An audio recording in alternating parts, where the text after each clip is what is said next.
Hello to you YouTube, comment ça va? Vidéo en voiture? Vous savez ce que ça veut dire maintenant. Direction la carrosserie de Thomas. Aujourd'hui, on a un sacré job et je partirai pas de là-bas tant qu'on ne sera pas tapé le cul de Wendy. Ça sonnait mieux dans ma tête qu'en vrai. Enfin bref, le but c'est de finir le pare-choc arrière, le placer pour que Thomas ce week-end il puisse pointer donc les ailes et faire ses cordons, refaire ses découpes propres. Donc l'objectif c'est vraiment ça, placer tous les éléments à l'arrière. Il y a également 2-3 autres bricoles qu'il faut que je réalise aujourd'hui, notamment retirer donc le réservoir d'essence. On a abattu pas mal de boulot sur la dernière vidéo. Le ciel de toit, j'en fais encore des cauchemars, mais bon, qu'est-ce que vous voulez, hein, même en essayant de travailler au plus propre, bah, Thomas et un copain à lui, un cellier, m'avait prévenu, bah, c'est quasi impossible, voire impossible de sortir le ciel de toit sans l'abîmer et surtout de pouvoir le réutiliser. Mais bon, on est là aussi pour essayer, hein. J'aurais pu mettre un coup de cutter, il passait que 5 minutes et c'était terminé. Mais j'ai passé 1h30 à essayer d'y faire ça propre. Mais bon, qu'est-ce que vous voulez, hein, faut quand même tenter les choses. On trouvera une solution, j'ai déjà 2-3 idées en tête. Si la vidéo vous plaît et vous divertit, ou j'espère vous trouvez ça utile et instructif, n'hésitez pas à mettre un max de pouces bleus, ça me fait plaisir, c'est la récompense. Si vous n'êtes toujours pas abonné à la chaîne, bah, il n'est jamais trop tard pour faire partie de la team. Alors n'hésitez pas à cliquer sur le bouton s'abonner. Pour ceux qui le sont déjà, merci à vous pour votre soutien.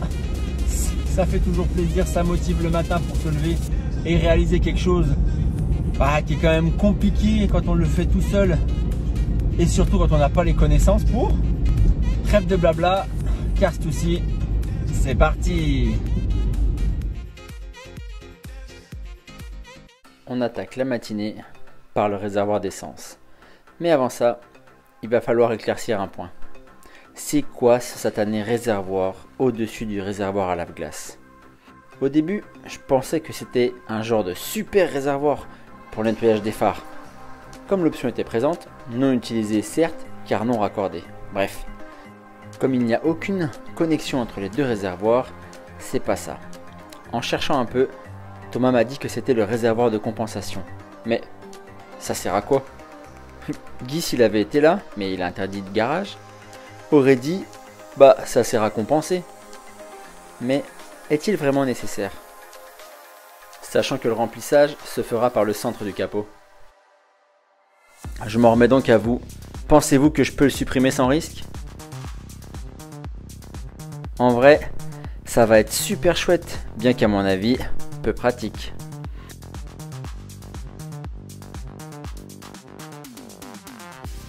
Je retire la batterie afin d'avoir accès aux vis qui maintiennent le réservoir.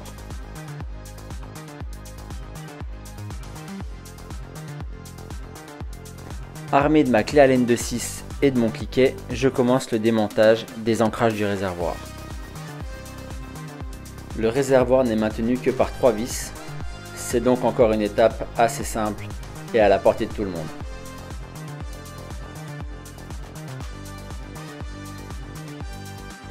Il faut retirer également le capteur pour la sonde de niveau de carburant.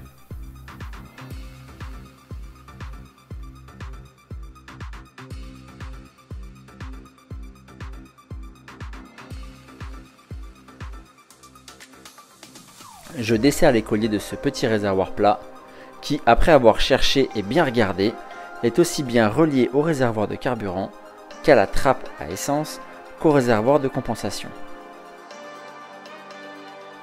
Une fois l'ensemble déconnecté, je gratte les 30 ans de crasse autour du réservoir et je le teste afin de savoir s'il se décolle tout seul. Il bouge bien et librement. Donc on passe en dessous pour vidanger l'essence et déconnecter la durite de retour.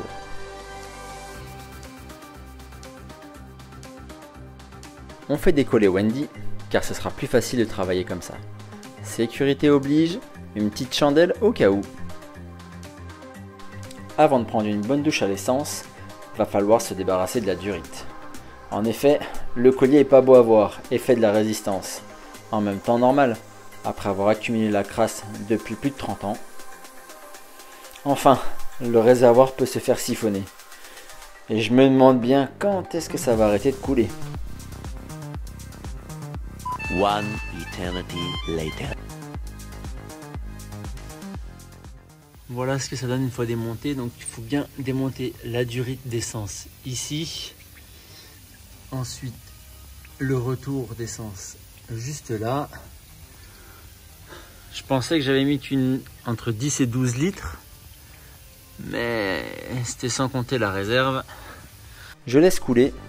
Et pendant ce temps, je retire le tube d'arrivée d'essence.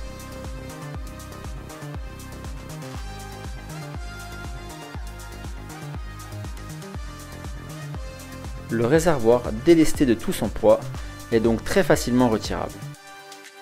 Thomas a suggéré, vu qu'il est sorti, de peut-être lui refaire une petite beauté. Avant de jouer à Monsieur Propre, et là, vous allez réellement être choqué, je retire ce réservoir de compensation en étant toujours en pleine réflexion sur son indispensable utilité. Puisque les nouvelles ailes avant ne sont pas montées, profitons-en pour nettoyer les passages de roue. Contrairement aux voitures modernes, sur les 911 Type G, il n'y a pas de garde-boue. C'est la 964 qui a inauguré ce système. A l'aide du nettoyant magique, nettoyant jante mais puissance garage, on retrouve enfin la couleur d'origine des passages de roue. Après plusieurs passages bien sûr, et à l'aide du Karcher. Mais regardez le résultat. Même au niveau des tuyaux pour la circulation de l'huile, c'est assez bluffant.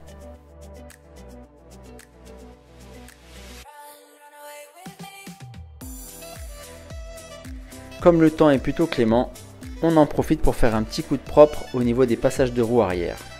Regardez-moi la crasse qui en sort. La boue, les cailloux, une crasse de 30 ans. Quelque chose me dit que ça n'a pas été souvent nettoyé ici.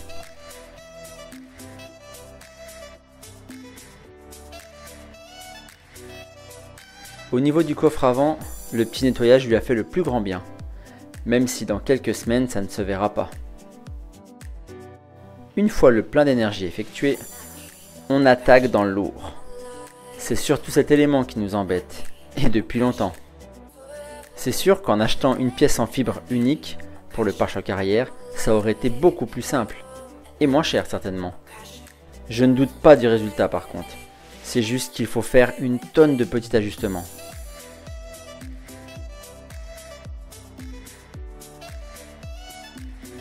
J'assemble les éléments latéraux avec les plaques en métal de support. Il faudra recouper les encoches pour que tout s'aligne au mieux. Bien sûr, je ne m'attendais pas que ça soit du plug and play, mais je n'imaginais pas la charge de travail derrière.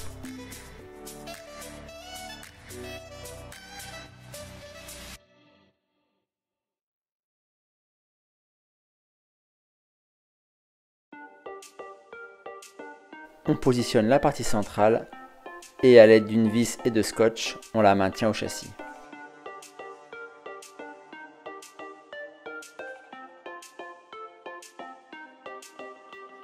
Le résultat est plus que satisfaisant pour un premier essai. Même le centrage de la partie métallique est bien. Je ne peux m'empêcher de mettre les butées. Et là, on voit bien la nécessité des ajustements au niveau des parties latérales. Pour avancer dans le processus, on va fixer l'aile façon RWB. Nakai-san, si vous regardez, merci de ne pas nous juger trop fort. Et surtout, n'oubliez pas le pouce bleu. Thomas sort le laser et c'est le moment d'arrêter de rigoler. Le but est de positionner le laser afin que le faisceau vienne lécher la partie de l'aile d'origine qui est parfaite. A nous ensuite de le faire correspondre à l'extension d'aile.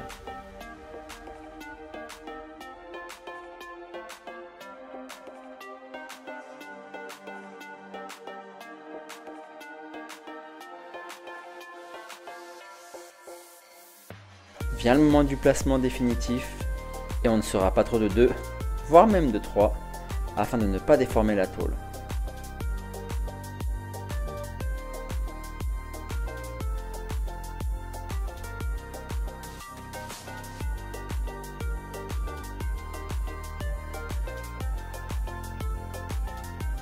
Comme la plupart du temps, il ne faut pas y aller comme un bourrin.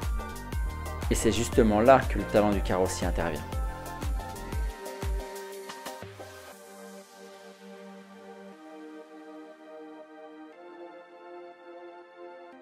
Thomas installe la dernière vis et là, on va enfin pouvoir voir les nouvelles hanches de Wendy. Le simple fait d'appuyer au bon endroit permet aux différentes lignes et courbes de correspondre afin de garder homogènes ces si belles hanches. C'est le moment de mater les nouvelles hanches de Wendy. Et elles sont pour du moins voluptueuses. Mais quelque chose me dit que ces petites bananes latérales, elles vont encore nous poser des problèmes.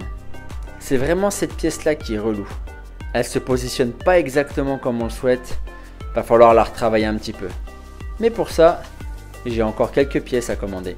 Notamment le joint qui fait la jonction entre l'aile et le pare-choc.